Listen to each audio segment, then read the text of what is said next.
Morning. I am Bob McConnell, co-founder of the U.S.-Ukraine Foundation. Happy to have you here for the third day of our conference, Ukraine in Washington and Beyond. I will remind those who have been here before and any newcomers, look at the bottom of your screen and you will see an icon that looks like a globe. Click on that and choose the language, either English or Ukrainian, that you wish to hear the remarks in. Also, I want to remind everybody that you can visit the booths in the conference center, and there are chat rooms that you can avail yourself of to meet and greet and network. So I recommend the booths and the chat rooms. Now, to proceed with opening remarks, we will start with George Kent, currently serves as Deputy Assistant Secretary in the European and Eurasian Bureau at the Department of State, overseeing policy toward Ukraine, Moldova, Belarus, Georgia, Armenia, and Azerbaijan. In the interest of time, I will not go through George's entire and incredibly impressive resume since he joined the Foreign Service in 1992. But I do note that previously he was Deputy Chief of Mission in Kiev. George was a Senior Anti-Corruption Coordinator at the State Department European Bureau, leading development and advocacy and anti-corruption messages across Europe and Eurasia. All of us involved in matters relating to Ukraine know of George's dedicated interest in and support of Ukraine. Demands of his office limit the time George can spend with us this morning. He has to get, quote unquote, upstairs for another meeting in a few minutes. So, George, take it away. Thank you very much, Bob and Nadia, and welcome, I guess, to day 3 of this virtual conference. I believe those that were here on the first day heard from Ambassador Rieker touching upon some of the strategic and security-related elements of our U.S.-Ukraine relationship. My fellow Deputy Assistant Secretary, Kurt Donnelly, I believe, may have discussed energy yesterday. And looking at the agenda today, you're moving to issues of decentralization and investment. And so I'd like to say a couple of comments just to open up on issues of key elements of reform and decentralization. And I think Bob's got a couple of questions for the remainder of the time we can have a conversation. I think as you've heard from Ukrainian leaders and U.S. officials, from President Biden to Secretary Blinken to Undersecretary Nuland, the two threats that Ukraine faces are the external threat of Russian aggression, the domestic challenge of overcoming corruption and a legacy of post-Soviet corrupt institutions. And so creating institutions with integrity, creating the conditions for Ukrainians to pursue their own lives of dignity without having to go abroad to find work is the challenge for Ukrainian officials. And it's the desire of Ukrainian people, and it's what the U.S. supports. I think the issue of corporate governance has really come to the fore again in the last couple of weeks due to some of the controversies around changes in corporate governance at Ukr, at Naftogaz. There are other companies, Ukrzaliznytsia, state banks, Ukrhydroenergo, and the issue of corporate governance was part of the key package of reforms that the Obama-Biden administration helped support after the Revolution of Dignity. And it's a critically important component to make Ukraine successful because Ukrainian corporations, whether they're state-owned enterprises or private companies, need to be run well. They need to have independence from state interference, and they need to be held to account based on international standards. And in the absence of that, Ukraine's companies will not be competitive, and U.S. business and other investors will oftentimes look elsewhere to put their money, seeking better rates of return, and particularly more security that the justice system will treat their cases fairly rather than having directed decisions. And so I think this issue is very much a part of our conversation right now with Ukrainian officials, and was discussed last week when Secretary Blinken went to Kyiv. Decentralization, I think, has been an undercovered story over the last 6 or 7 years. It's been a critical success, just like corporate governance has been a success. And the reason is because the Soviet system was overly centralized, and decentralization sent power and critically budgetary authority down to communities and empowered communities to make decisions affecting their lives and their issues with the resources to actually address those issues. And that's the essence of responsive governance and democracy, is that people have a voice and they have a way of addressing their community's issues. And so I think many of us who have served, Americans who have served in Ukraine, saw this wave of a decentralized authority and resources empower domestic communities across Ukraine. And I think while every process has its challenges, the philosophy behind that was healthy for Ukrainian democracy and is a story that did not get as much attention over the last 7 years as I think it was warranted. So I think this discussion today will be very valuable.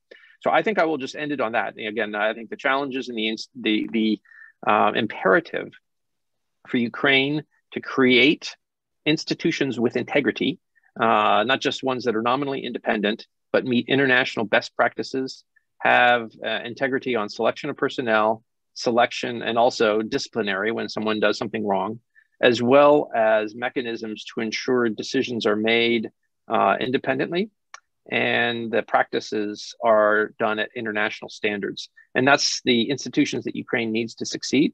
And that's what the US wants to support a successful Ukraine. Back over to you, Bob. George, yes, thank you. Can you maybe elaborate on how you believe decentralization in Ukraine will support better services for local communities? Well, I think I left Ukraine as our deputy chief of mission in 2018, but I think those who traveled, and I can't remember when exactly the decentralization efforts really got started in earnest, but I remember just one indicator that members, I can't remember if it was AmCham or who flagged it for me. It could have been a Ukrainian official. In about 2017, I believe was the year, the amount of asphalt that was imported and used in Ukraine went up 4 times.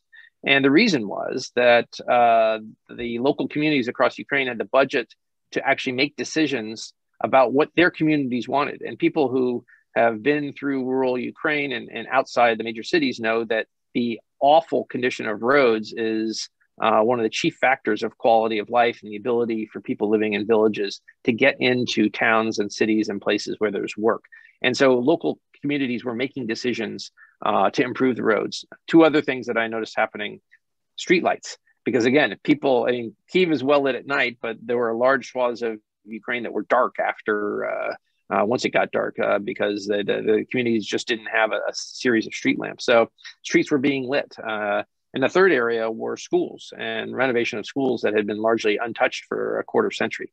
So those are just 3 examples, and each community can make its own decisions. But I think because of the neglect in infrastructure and the quality of life issues that touched on the everyday lives of Ukrainians not living in cities, this devolution of budgetary authority, as well as the decision authority to town councils and mayors, resulted in quality of life improvements and a real sense of optimism that the system, the governance system, actually responded to people's needs. And that's actually what it's supposed to be. People in government are supposed to serve the people's needs. It's not there that people get used to serve the state's needs. And I think and that was anecdotal in traveling, but you can see that in the statistics of International Republican Institute and the National Democratic Institute. And now consistently for 5 years, when Ukrainians are asked for their popularity, who they think is doing a good job, locally elected mayors, almost without exception, there's some poorly rated mayors, have much higher ratings than national political leaders. And the other interesting thing is that when you ask whether they are optimistic about the direction of their community, if it's defined as the country, people are relatively pessimistic. But if the question is phrased and defined their community as a local community, Ukrainians are actually optimistic. A majority, more than 50% for the last 4 years, have said that they are optimistic about the direction of their community. And I think that is a direct result of decentralization, a direct result of empowerment of communities to make their own decisions. And again, it doesn't mean that there aren't problems that need to be addressed or corruption at the local level, but what it does mean is this philosophical approach that Ukraine has taken, embraced devolution of a power to local communities. That's at the heart of our US federal system. It's something that the Poles did immediately in the early 90s and led to the flowering of Polish democracy and economic growth. Ukraine is now doing that in ways that I think will have positive payoffs for the next generation. Well, George, you know, interestingly, listening to you, it reminds me, of course, as you know, the U.S. Ukraine Foundation had that 10-year community partnership program where we partnered U.S. mid-sized cities with mid-sized cities in Ukraine.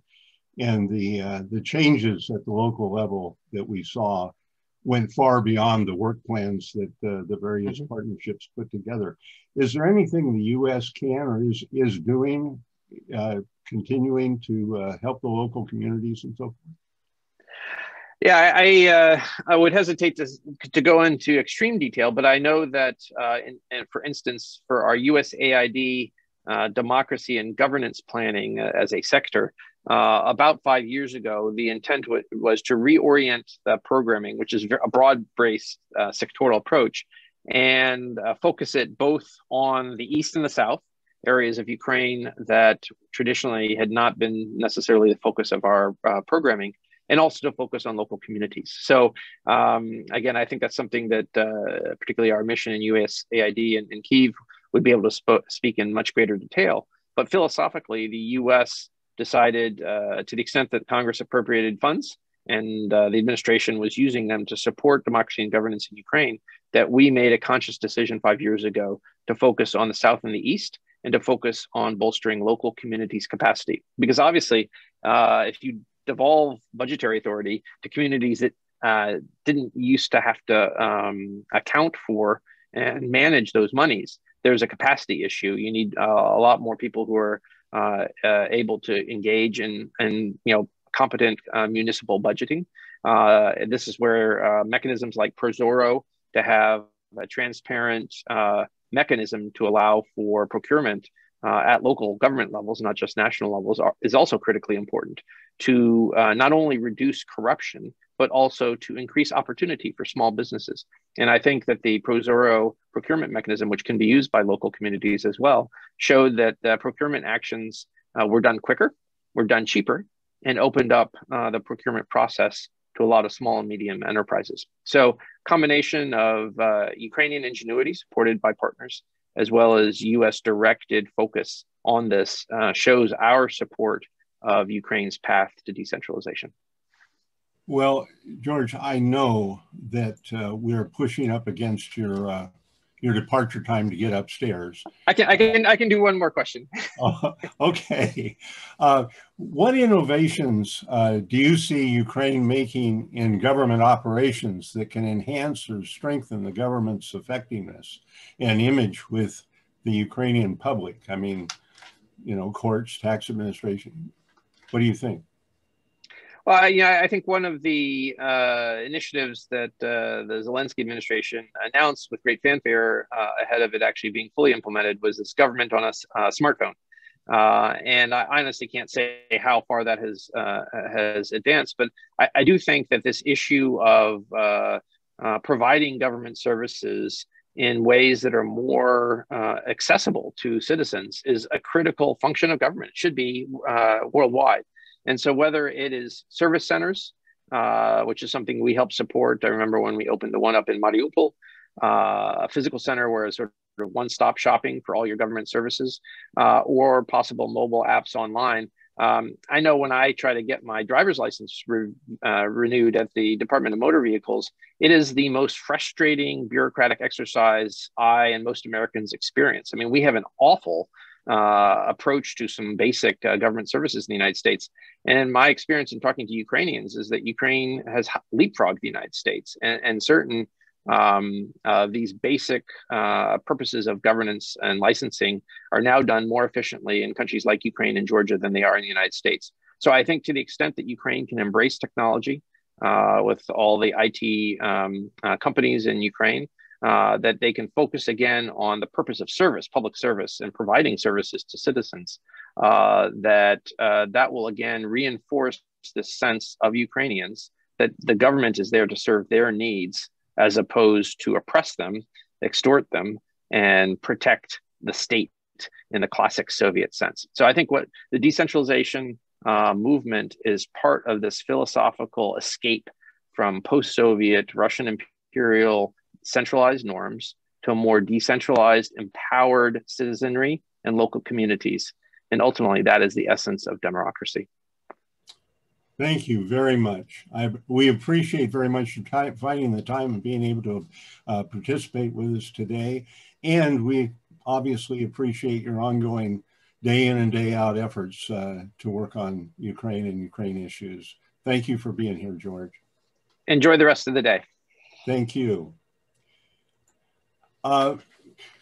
Yesterday, we had scheduled at the opening Congresswoman Marcy Kaptur, and the congressional demands of schedules are constant.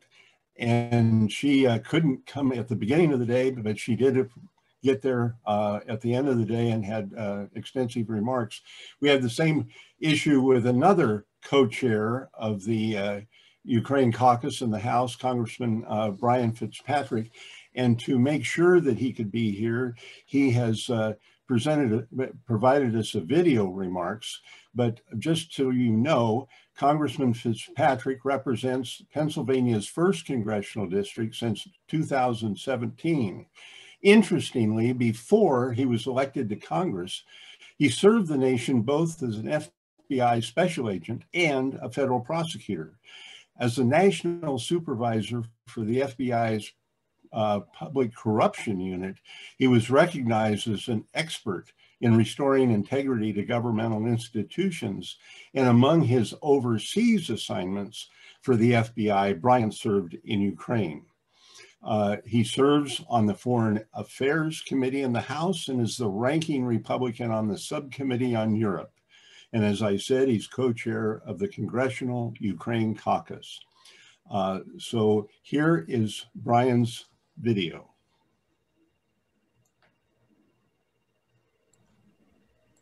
Hello everyone, Brian Fitzpatrick here, and I'm glad to be with you today to discuss the current state of the U.S.-Ukraine strategic partnership. And while I was stationed in Ukraine as an FBI agent, I had the fortunate opportunity to experience the special culture and special community of your country.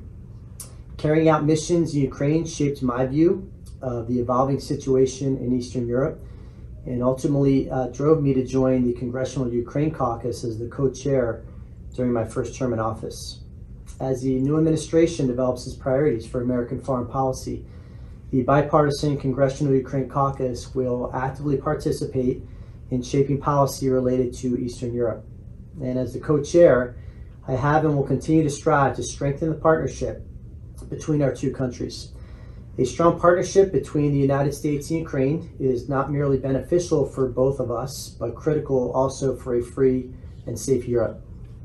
Members of Congress from both parties here understand the challenges that Ukraine faces, and we will continue to provide the resources and support necessary.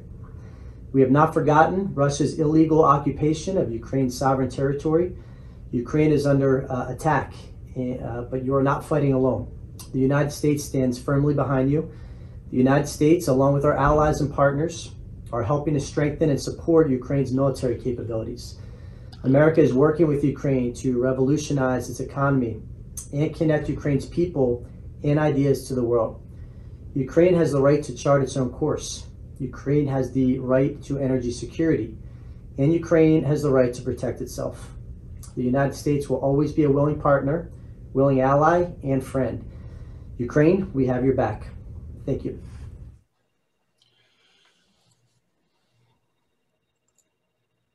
Okay, thank you, Brian. I hope maybe one of your staff is watching. We appreciated the comments. We certainly appreciate the work that he does in the committee, the Foreign Affairs Committee, and as co-chair of the Ukraine Caucus.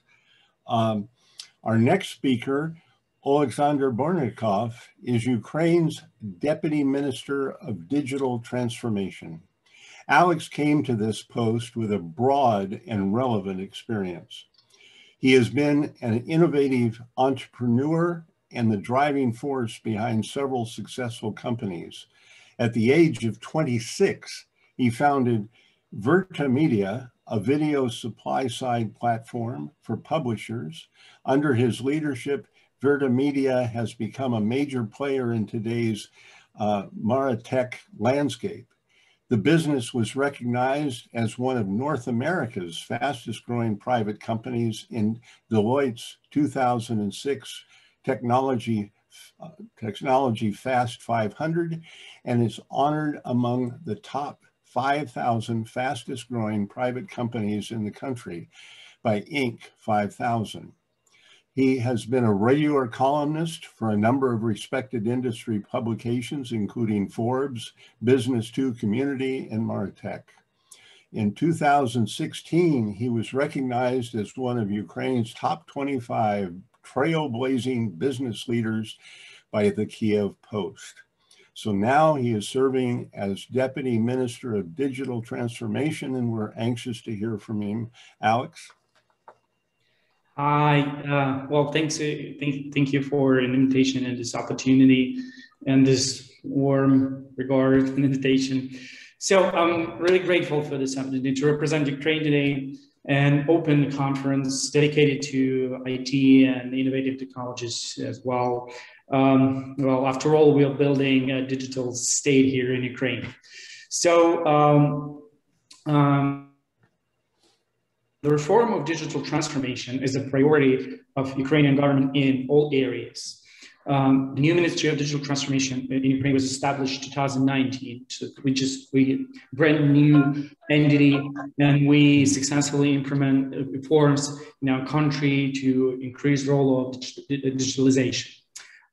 To speak about ministry, we have 4 major goals to be achieved. We plan to achieve in 2024. And first, and the major one, which are like almost 60% of our resources dedicated, is to move 100% of public services online, make it available for the citizens of Ukraine everywhere. Second goal is to give 95% of Ukrainian citizens access to broadband internet. It should be like high-speed internet in every facility, in every small place. And a third goal is to teach 6 million of Ukrainians digital skills. We have a lot of access to our legacy, elder population, and if we move all the services online, government services online, we have to teach those people.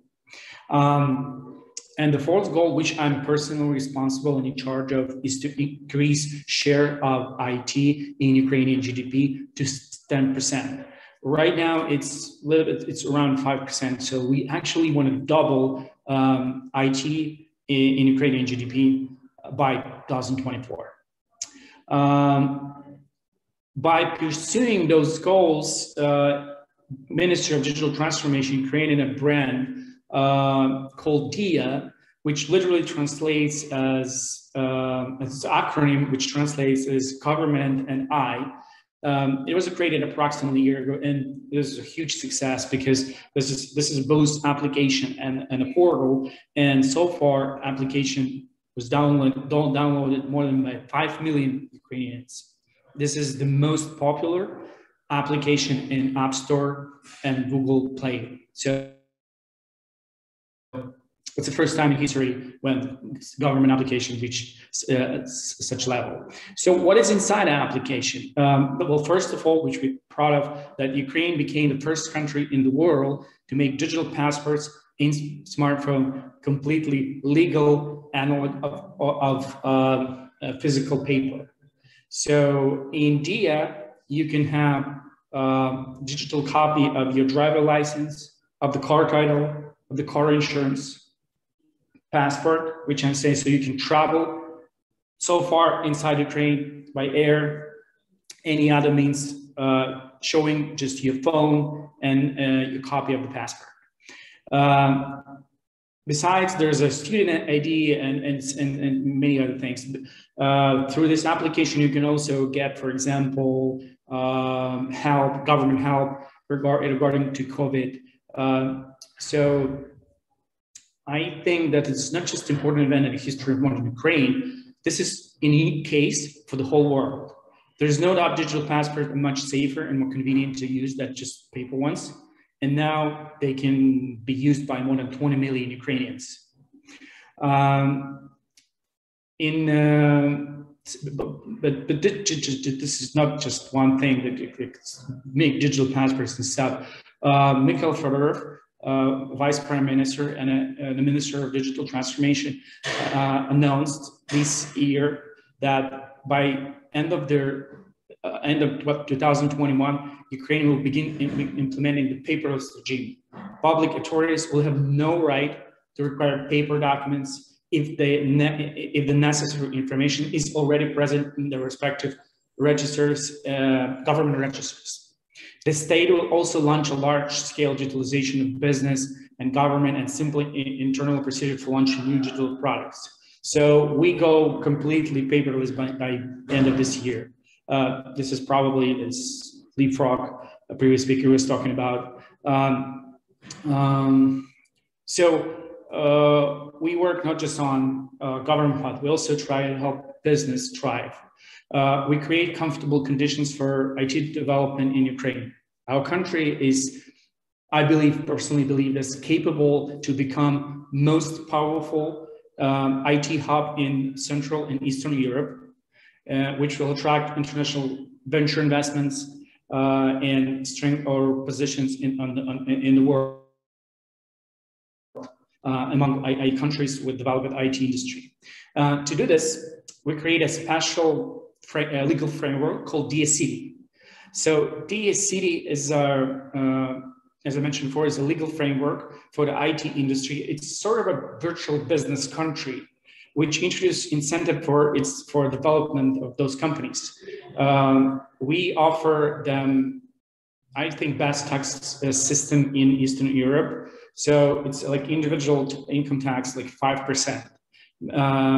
Social tax, like it's around 2% from a salary, and withholding tax and capital gain tax on 9% level. So it's basically like 5 times less than regular conditions.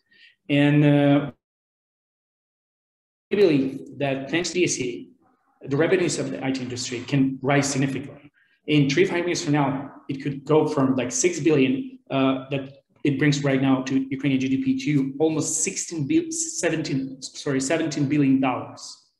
And we believe this initiative can get those 10% of GDP that we personally put this goal for us. We also aim to increase the number of people involved in IT, employed in IT. So right now we have like 250,000 people, and we aim to almost double it to. So we kind of want to get like 450,000 to 500,000 people involved in it by 2025. Ukrainian IT market has a huge potential, especially in terms of human resources. This is actually, I think this is our major asset. The growth of investment, introduction of clear and transparent rules of the game will enable Ukrainian companies to create high-tech products on global scales and offer them to the world. Some of Ukrainian startups are already known to the world, and many of them have become real global unicorns, like Grammarly, People AI, GitLab, Reface, which actually was the most downloaded application, and they hit like 100 million downloads recently. And DSCD will be the opportunity to startups to develop these products in Ukraine. They might work for the foreign market, however, under comfortable conditions. They will be structured here, not somewhere else. We also created a structure called Ukrainian Startup Fund, which is 100% government institution, and also it's operating like a year from now. Thanks to its activity, the state has become the largest angel investor in Ukraine. This is like the first time in the history that in a venture industry, government of Ukraine is the biggest angel investor. 175 startups were founded so far, for around like $5 million. Each gets a check from $25,000 to $50,000, depends on their business plan and size. In addition, the Funds Acceleration Program has been launched, which includes more than 10 powerful Ukrainian and international accelerators. So we invite accelerators from around the world and stimulate them to get Ukrainian startups, go give them proper education, give them proper educational programs. So we're talking about accelerators like USMAC, Numa, Seed Forum Global from Norway, Startup-wise guys from Estonia, Blue Lake from UK, Denium from Spain. So they now all operate in Ukraine. And so far, there's a huge field. So because we calculated that we have approximately 2,500 startups roughly in Ukraine at the moment. We create one of the most favorable conditions in the world to develop a product IT companies in Ukraine and emerge global unicorns. Therefore, summing up, I want to assure American investor and all attendees at this conference that Ukraine is open to that Ukraine is open to investment on the whole IT sector in particular,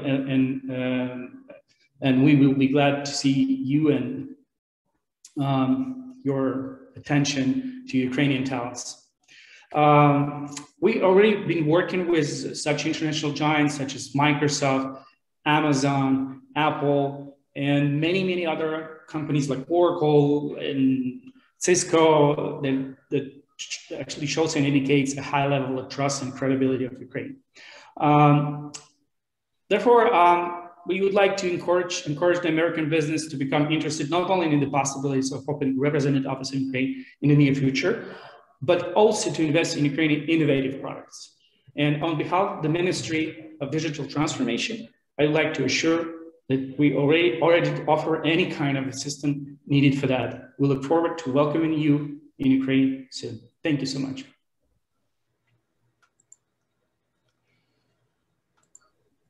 I'm done.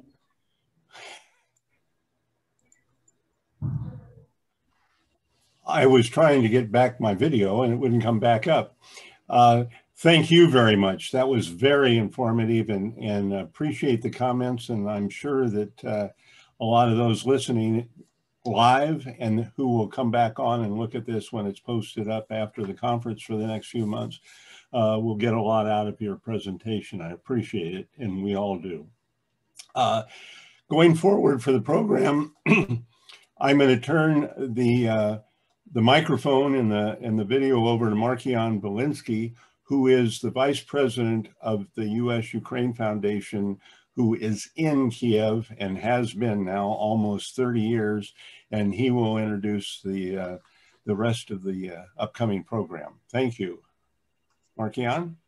Yeah, thank you very much, Robert, and good afternoon from a pleasantly warm, for a change, Kiev. I'm happy to be able to introduce the moderator of this panel. And let's start with a couple of comments that throughout its 30 years of implementing projects in Ukraine, the Foundation has always stressed that Ukraine's national development and well-being would depend ultimately on the success of its communities and regions. Persuading local authorities to view their communities as a developmental resource was the persistent theme. Initially, this message was not always well understood. It was therefore very gratifying to see Ukraine moving irreversibly towards decentralization with communities as the central components of regional development. President Zelensky subsequently added the related issue of improved infrastructure. In view of these developments, the Foundation decided on this occasion to dedicate 2 panels to look at different aspects of regional development. Given that our most significant initiative, the Community Partnership Project, was funded by USAID, the Foundation is particularly pleased and grateful to have Ambassador Cliff Bond chair the first of the panels. A good friend of the Foundation's, Cliff has served as a diplomat in numerous political, economic, and commercial capacities in Brussels and in Central and Eastern Europe. Over the years, he has played a key role in coordinating US regional technical assistance policy, most notably for our purposes, in Ukraine in 2014 and 2015. Thanks again, Cliff, for your time, and the screen is all yours. Thank you, Mark-Jan.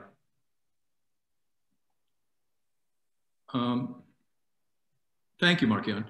And thanks for that introduction. Our panel is on regional development in Ukraine. This is actually the continuation of a similar virtual panel that was held back in December at the conference organized by the U.S.-Ukraine Foundation. The purpose is to broaden our economic cooperation. As you said, my direct contact with Ukraine was in 2014 and 15 as the coordinator for all U.S. assistance to Ukraine. That was immediately after the Maidan revolution. We had two objectives: to expand our assistance substantially and to bring more of that assistance and the resources out to Ukraine's regions. That involved me traveling widely around the country and meeting with local government representatives and business association representatives. And I saw for myself the rich economic potential of Ukraine's regions. Frequently, local business and government representatives talked about attracting business, attracting investment to their region. At that time, as George Kent explained, Ukraine was a highly centralized government. They had little authority to do so. That has changed. Ukraine is undertaking reforms to decentralize authority, empower local governments, and give them the resources and responsibilities to affect their future, particularly in the area of economics. The earlier presentation we had from Sergei Sivkak's panel on Tuesday laid out the broad investment market of Ukraine and new legislation that includes protection and provides incentives for investment. The head of the State Property Fund explained that there are almost more than 33,000 state-owned enterprises that will be privatized throughout the country. And the privatization process will include incentives for those local communities to support the privatization.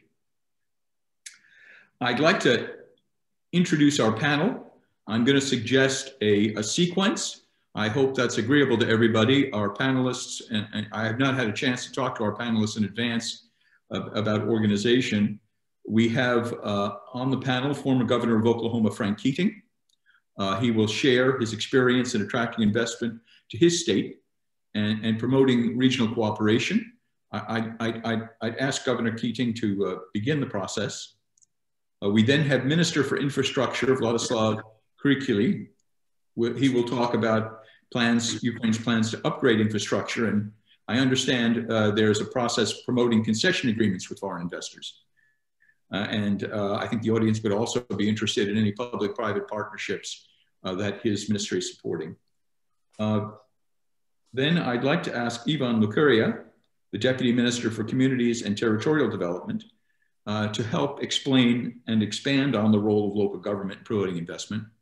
And finally, we have Vitaly Chernyuk, who is of Ukraine Invest. And I'd like for him to explain the role Ukraine Invest has in supporting regional investment and guiding investors to opportunities and bringing regional leaders together with business people. So that's my proposed sequence. I'd like to ask Governor Keating if he could kick off with his experience, and then we'll move on. Thank you. Cliff, I'd be happy to, and thank you so very much for giving me this opportunity to briefly share with you and your viewers and listeners what we do in the United States. As many of you certainly may know, we are a federal republic, which means the 50 states of the United States are independent sovereigns. Now, obviously, the federal government in the Constitution and the Bill of Rights and other of our founding documents, and by the authority of interstate commerce, can have an impact on what states do or don't do. But pretty much, if not exclusively much, states are independent actors in terms of their own vitality and economic success. We are competing always against each other, rating each other, encouraging business from outside the United States to visit. But in my own state, when I became governor some years ago, I was the first governor of the Republican Party for literally nearly a half a century. And the state had slipped to 45th in per capita personal income of all the 50 states. So that's not good to be at the bottom of the heap. And we believe that per capita personal income, family income, is the best indicator of a successful economy. Well, I knew the Democrat legislature, which was overwhelmingly Democrat in my state, would be rather reticent to change anything dramatically because I was a conservative Republican. And they would think, well, you know, he goes to a different church, if you will. So I asked the economics departments of the major universities here, Oklahoma University and Oklahoma State University, to examine why are we poor, 45th in per capita income in the United States. When I left office 8 years later, we have term limits in Oklahoma, only 2 terms as governor. We had moved to 36th, 37th in per capita personal income. And oil was one of our major exports, but only oil was about $21 a barrel. So that was no big deal. But what we did through the analysis of Oklahoma University and Oklahoma State University is to look at a number of things. They came back and said, well, the children don't take hard enough courses in schools. The transportation infrastructure is inadequate. You have too much divorce. You don't have a right to work law, which means workers can work without joining a union. You tax everything. You have an income tax, which means you tax work. And the trial lawyers run the place.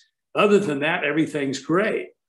So over the course of the next 7 years, with a Democrat House and Senate, we put right to work in the Constitution of our state, that people can't be forced to join unions. We completed all of the turnpikes in the state. We connected every community of 10,000 people and more by a 4-lane highway to the interstate highway system. We made the children take 3 years of math, 4 years of science, English, and history. We created charter schools, which are public schools, but basically privately run. We dramatically lowered taxes. I wasn't able to get rid of the personal income tax like our neighbor to the south, Texas, did. But that kind of competition attracted business from all over the United States, anxious to get out of where they were. And I think right now we see the state that picked up 2 members of Congress, which is members of Congress are determined by population of the state. Texas picked up 2 congressmen. For the first time in US history, California lost 1 congressman. And what am I saying?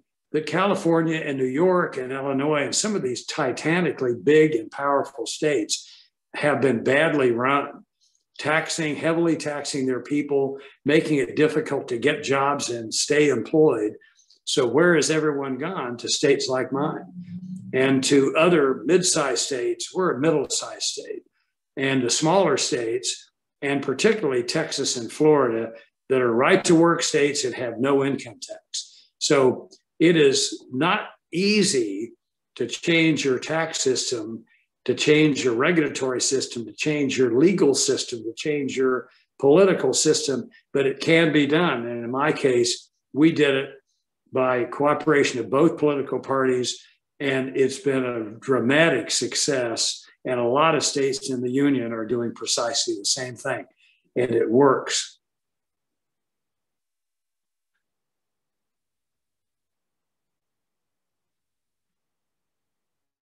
So Cliff, I'm happy to listen and answer any questions, whatever else I can do.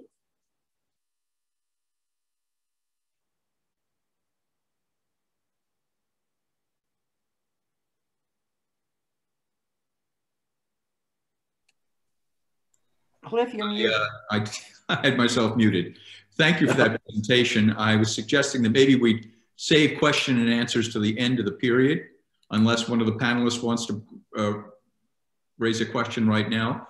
I think I'd like to move on to Minister for Infrastructure, Vladislav Krikly. I know you mentioned infrastructure as one of your achievements as governor, and I know that Ukraine has very expensive plans in terms of boosting its infrastructure, and I'd be interested, and I think our audience would be interested in learning how they intend to do so.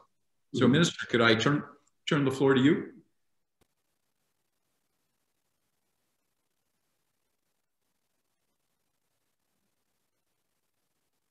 Hello. I think you're going to have to unmute, Minister. Yes, sorry. So some technical circumstances. Sorry and hello to all. It's a pleasure for me to participate in this online panel. So I'm happy to describe mutual beneficial for the both sides investment opportunities in infrastructure area of the Ukraine. We did a lot of great things and steps forward, especially in implementing the new legislation. In 2019, thanks with the support of our president and the parliament, we adopted and implemented the concession law. And it gave us a strong push to higher the speed with starting and setting new concessional projects. And we decided just the simple thing that everything that could be managed by the private sector, private business in the infrastructure area should be managed by the private business, not by the state, because more efficiency, more offers and more inclusive situations and for the state, and less restrictions as usual. So we're happy that American investment institutions are interested in participating in different infrastructural projects. So we will be happy to see more and more companies. I just want to say and to stop at some short bullet points for the different areas in the infrastructure and on what page we are currently. So last year was our pilot year for the seaports. We initiated first two pilot concessions in the seaports. It's the Olvia and Kherson seaports. And we are finalizing this concession projects. It's the concessions for the 30 and 35 years, and the total amount of investments will be over 150 millions of US dollars. And we will be happy to share this information with digital information, slides, and more detailed information to share with the colleagues who could be interested in this and other projects for sure. This year, we are working to launch finally the Chornomorsk ferry complex, and Chornomorsk container terminal is a long time awaited project, because we have a really large list of potential investors from different parts of the world, from biggest container operating company. And now we are finalizing with European Bank of Reconstruction and Development the technical feasibility study for these projects, and till the end of the year we will launch it for the tender for selecting the new concessionaire who will be managing this asset for next 30-35 years. Upcoming projects are also Odessa passenger terminal. It's to show our hospitality in the southern side of the Ukraine, and just in the Black Sea region. Is Berdyansk and Izmail seaports as well. We are not limited only with the seaports. You can think that infrastructure is only about seaports. No way. We have, of course, the projects in the railway. So this is 9 railway stations that we want and expect that they will be transformed with the support, with the right approach of managing these assets by the private companies. It's Kiev, Dnipro, Khmelnytsky, Vinnytsia, Mykolaiv, Lviv, and Odessa, and Chop. And we every year we have over 350 million of passengers in the railway network, and this is a unique opportunity to transform this passenger to the client of the trade and entertainment center, and we expect that new operators will show the right approach how to manage these centers, and they will be definitely intermodality and very client oriented. For the roads concession, we are doing also many great work and good achievements. We have finalized our 6th piece of PPP projects with the European Bank of Reconstruction for 1.4 thousand of kilometers of the concession roads. So it's not tolling roads, it's not about the payments, it's about long availability payments and guarantees from the state that during the 15 years we will pay this annuity payments for the concessionaire, and of course the interest rate will be included in this payments. But we could save this scenario of building more and more roads, state roads, and include in this component also investments, not only the budget funded, but also private investments as well. Next, we are preparing and working, maybe it's not the right time, but we have always to work on the future and upcoming projects. We were preparing with our international partners 4 airports. Also for concession is Chernivtsi, Vinnytsia, Kherson, and Rivne. So we have always the same approach for every airport. The runway as a part of strategic infrastructure should be built by budget, by governmental budget, or by municipal local authorities. And the terminals, our airports, should be managed by private companies. So it should be or concession, either privatization, but of course it's the best model, and we receive the best experience with such partnerships. So we invite the US companies to be the partners for such projects as well. So this is maybe just shortly I have described the main directions where we are moving forward this year, and of course we are not limited only this investment opportunities, because we are started now not just working with the investment cases where the business is trying to be participant in already launched by the government project. So if the business has any investment ideas, is the business has a request for any investment opportunity, it could be even for the concession, it could be the initiative by the business, and currently we have such 2 projects in the seaport area, but of course every project could be managed and not wasting a lot of time. We can move together in the mutual and mutually beneficial way, much faster, implementing more and more investment projects. So the ministry wants to be the only policy making authority, but not managing the assets. We will leave this unique opportunity for the businessman who knows how to do it better. So thank you again. Despite all these difficulties with pandemic situation, we still having a strong signal and request for participating in our investment projects, and we will be happy again to I will highlight to share all the information. So please, participants, I hope the information will be useful. Thank you once more, and thank you.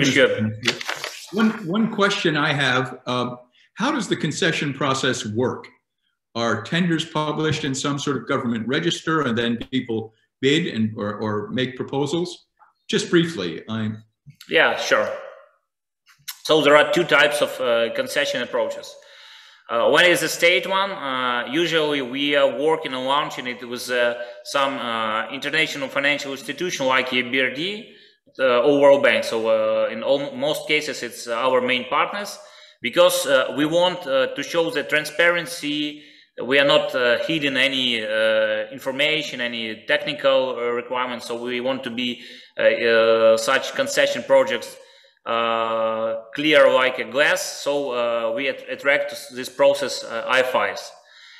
If it's some private initiative, it's another situation. But the one thing that we, of course, will ask and we will request that the company who will prepare the pre-feasibility and feasibility study will be from Big Four or some large company, not some small local consulting company, because and once more, it's about some confidence of all participants and about transparency. So, or state initiative or private, we work with the both.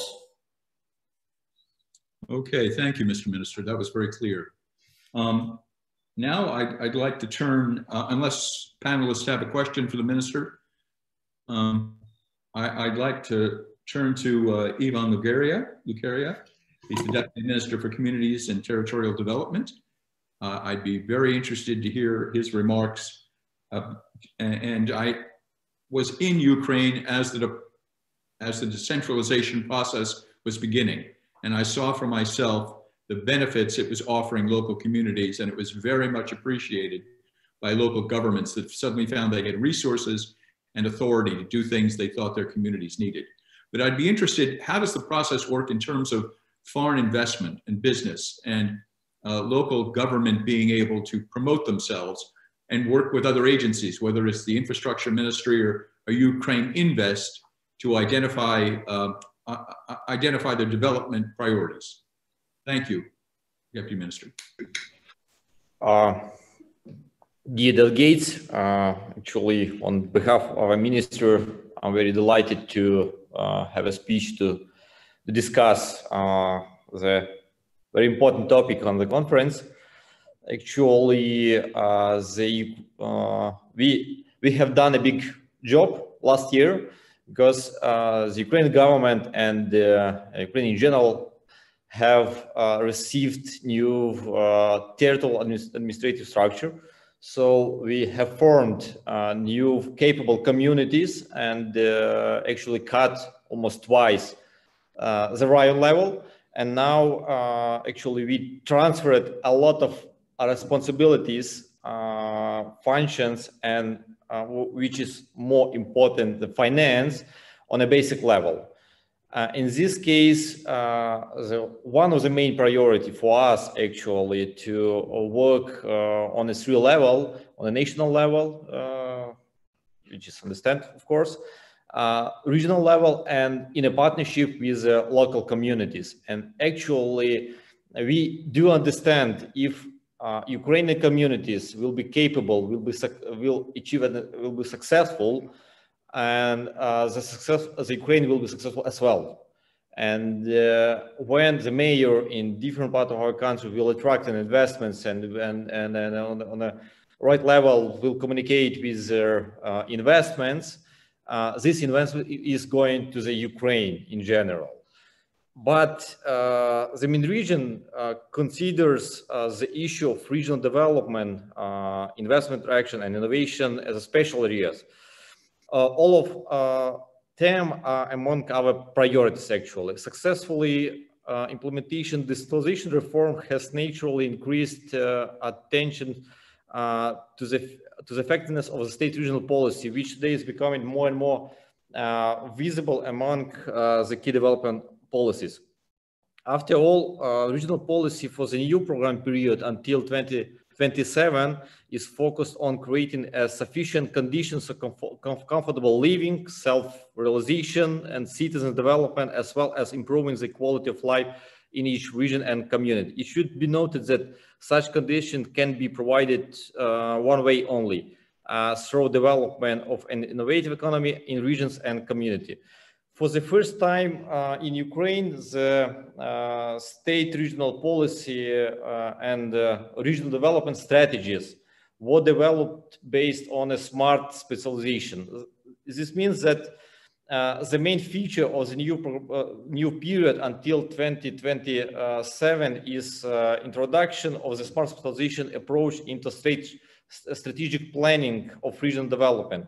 It means the formation of strategies is close cooperation and dialogue between the regional authority, business, science, community, with a common vision of economic, innovative, scientific potential of each region.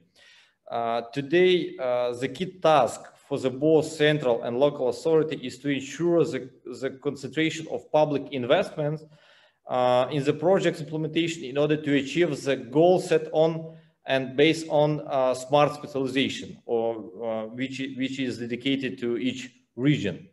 The second thesis is that the government and local self-government are the largest investors in Ukraine, particularly in infrastructure improvement. Large-scale development of social infrastructure continues in Ukraine.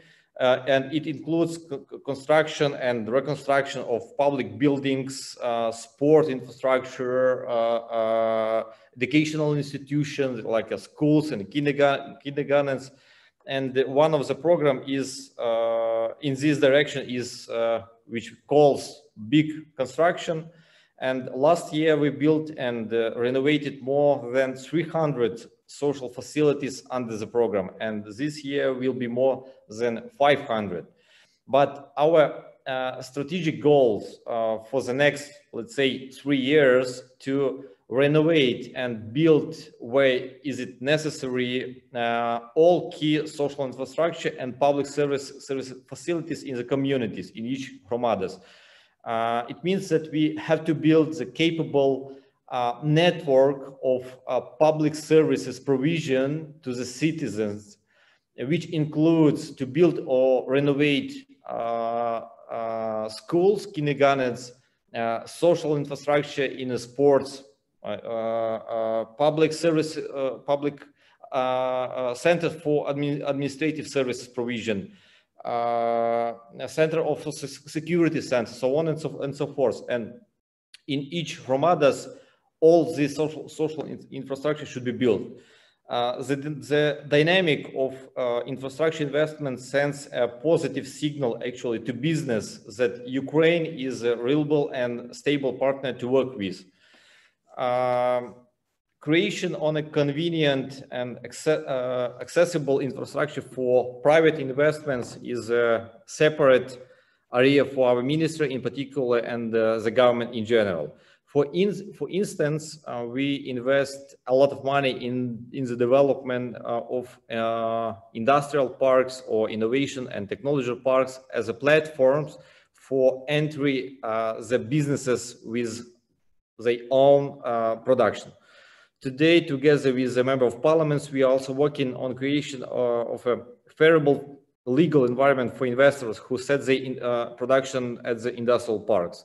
This includes preferential loans, a simplification of procedures for electricity and communal lines connection, partial return of the investments through the tax initiatives and customs privileges.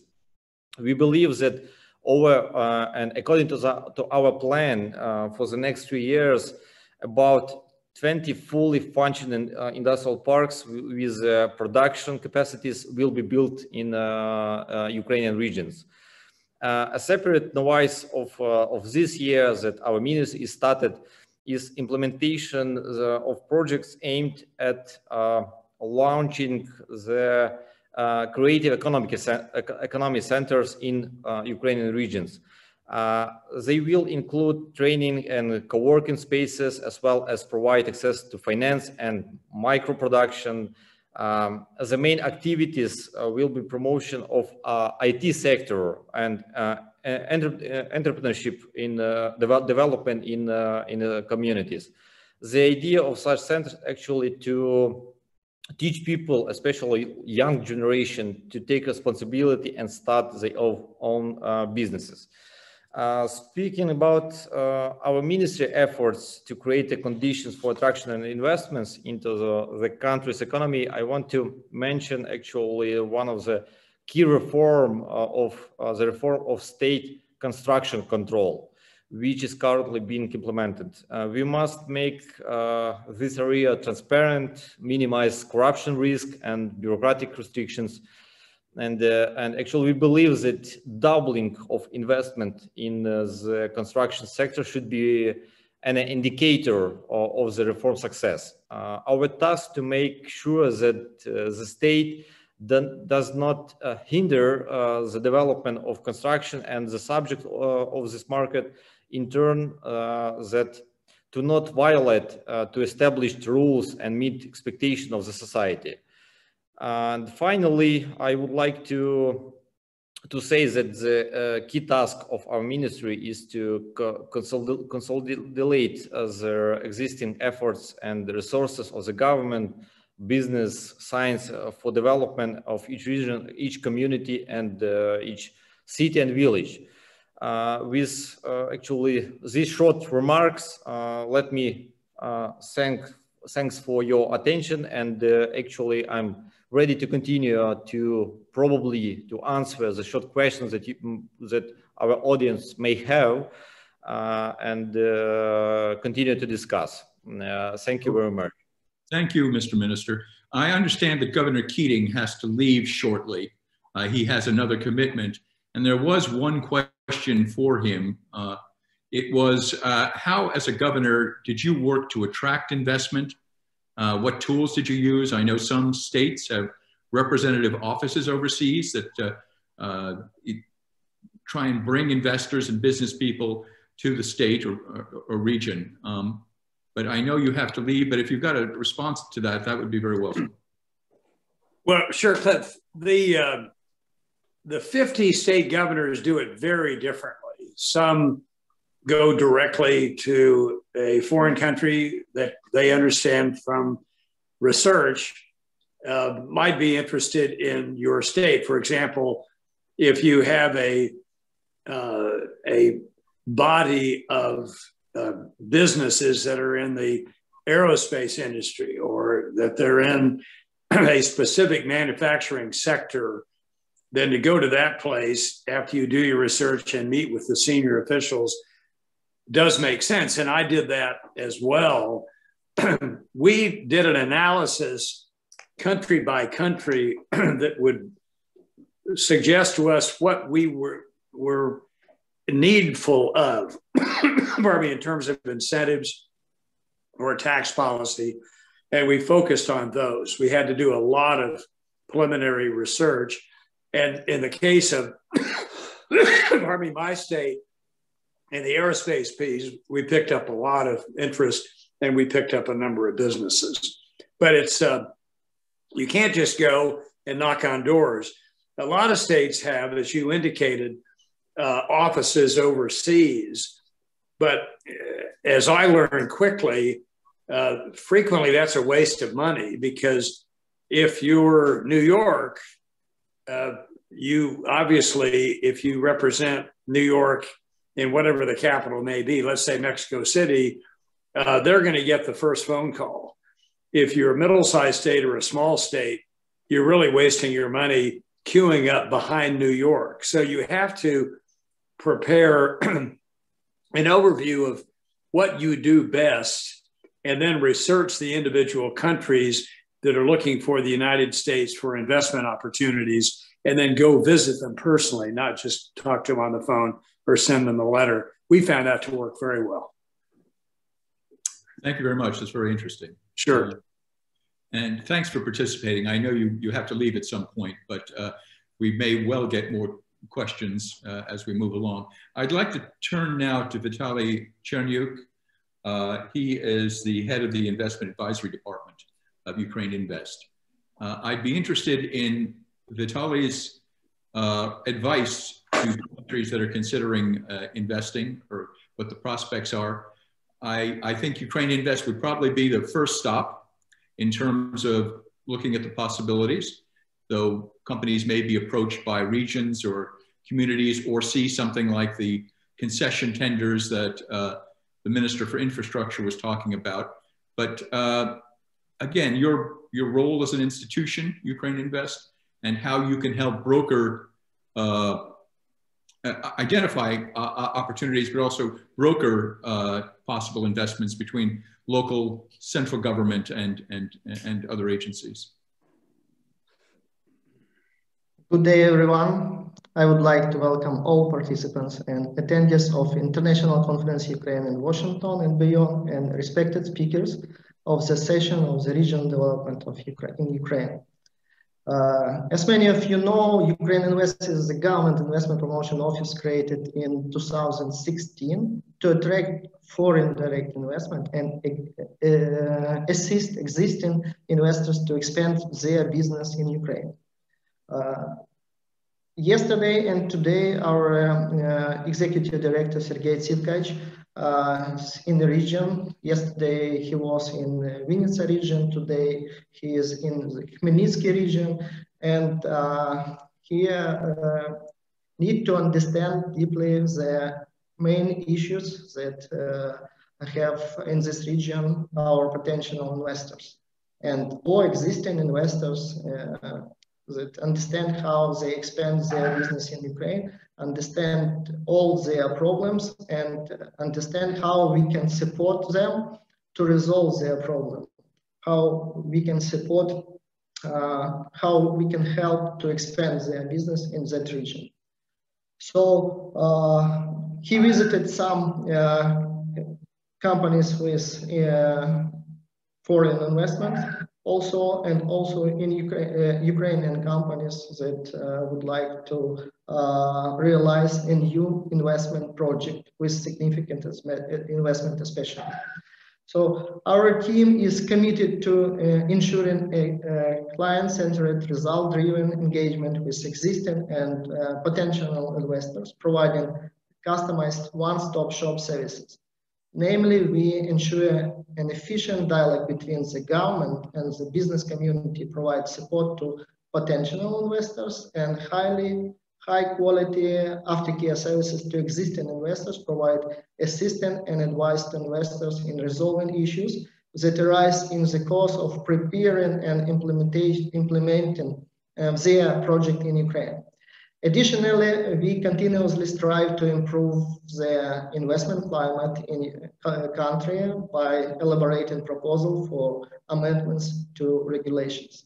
To begin with, I give you main updates of Ukraine Invest program in the regions.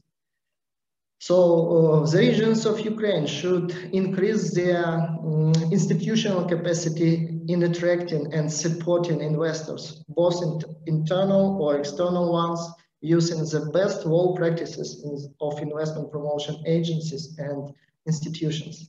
Ukraine Invest is launching a training program on attracting and support of foreign direct investment and development skills for elaborating of strategies and proposal for attracting FDI, taking into account the needs of the investors.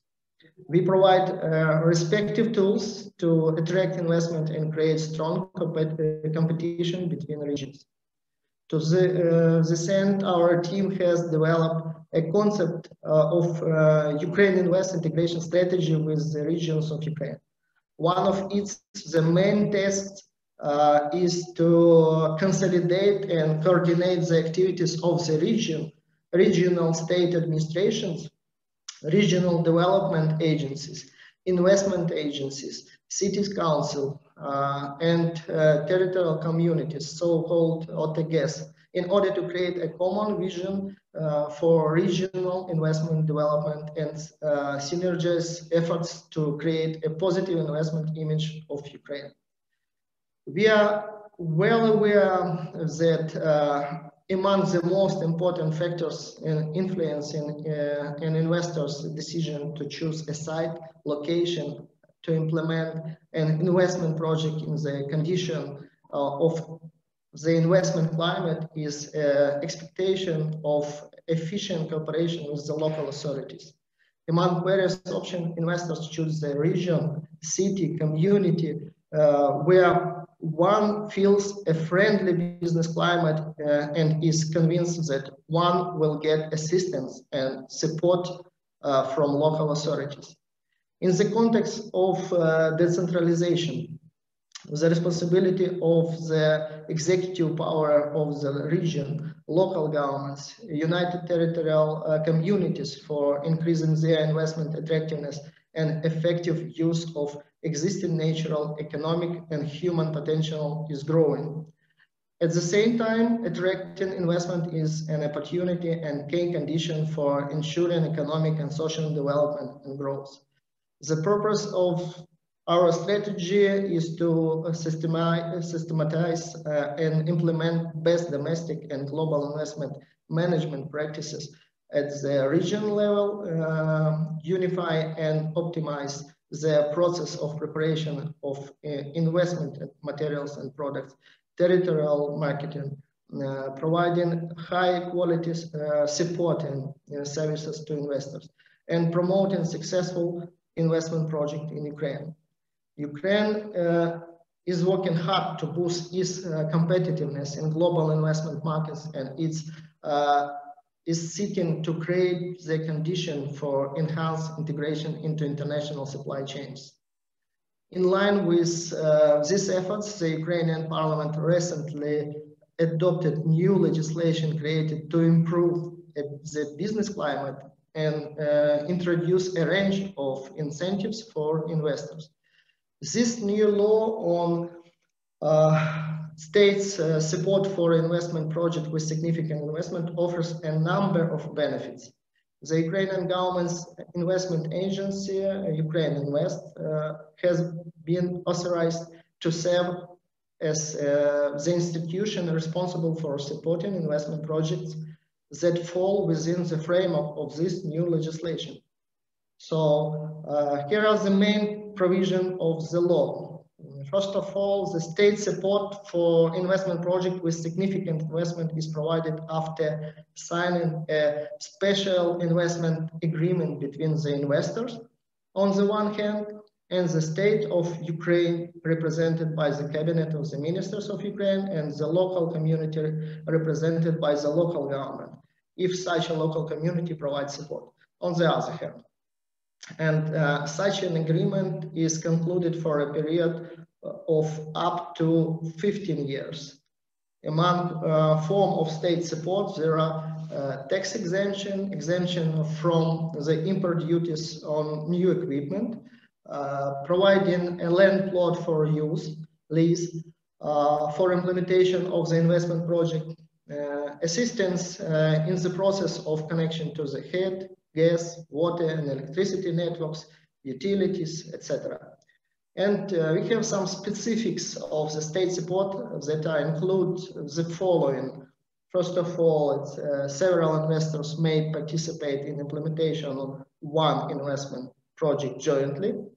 The second one, total amount of the state support for investment project may reach up to 30% of the planned amount of investments.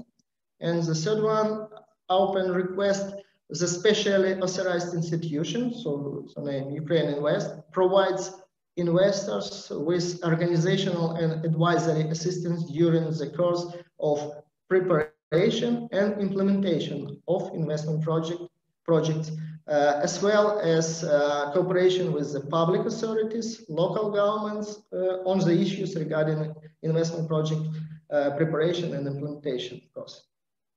It is important to know about requirements for the investment project. The first one, investment project implementation must include construction, modernization, technical and/or technological re-equipment of investment objects, purchase of necessary equipment and its complementary parts. At least 80 jobs must be created in the course of investment project implementation. Amount of investment must reach at least 20 million euros. And the last one, investment project implementation period must not exceed 5 years. And we have some areas of investment project implementation. It's about 15 different areas. First of all, processing industry, but except manufacturing and trade of tobacco products, ethyl alcohol, cognac, and fruit alcohol beverages. The next one, extraction for the purpose of further processing and enrichment of minerals, except hard coal, lignite, crude petroleum, natural gas. It's also about waste management, transportation, warehousing, post and carry activities, logistics, education, scientific and research and technology activities, human health, arts, culture, sports, tourism, resort and recreation activities. Thank you for your attention. Our team is now looking forward to cooperation with American business seeking to build on the synergies and advantages in Ukraine. Thank you, Vitaly. That was a very detailed presentation. I want to encourage the audience to pose questions to the Q&A function at the bottom of the screen. I have one question for you, though. It concerns privatization. The head of the State Property Fund identified several large privatizations they intend to proceed with in the near future. One was the Odessa portside fertilizer facility.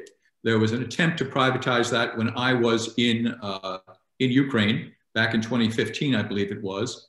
It failed because of, I think, inadequate preparation for the privatization and a lack of information that foreign investors had. Just didn't attract enough interest. Is there a role for the Ukraine Invest in those sort of privatization auctions? Is there advice or assistance that you can provide people considering bidding on a privatization?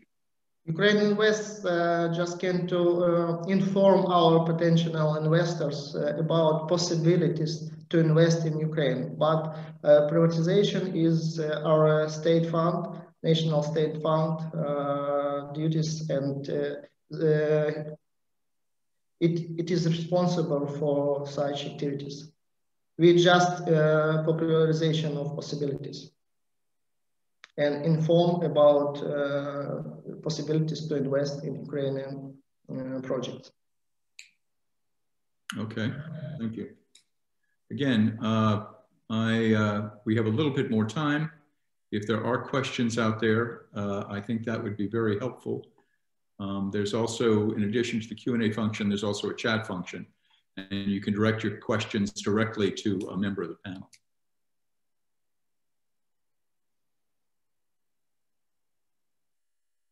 Okay. Well, thank you all very much. I think this sort of discussion of regional development and regional opportunities will probably continue to be a feature of these conferences that the U.S.-Ukraine Foundation organizes. It's virtual, but I hope we'll reach a time when we can do this in person. The virtual is useful, but the in-person leads to, I think, somewhat better communication and the development of better contacts and relationships. Let me just check the Q&A here to see if we have something. Okay. All right, someone's told me the chat is disabled. Sorry about that. All right, thank you. Participants, thank you, U.S.-Ukraine Foundation for organizing this. I think we will end it here. The next panel that's coming up is on some success stories. a colleague of ours, Rusty Brooks, will be the moderator of that. But these are examples of successful investments and how the foreign investors and local authorities were able to cooperate in achieving these. So thank you very much.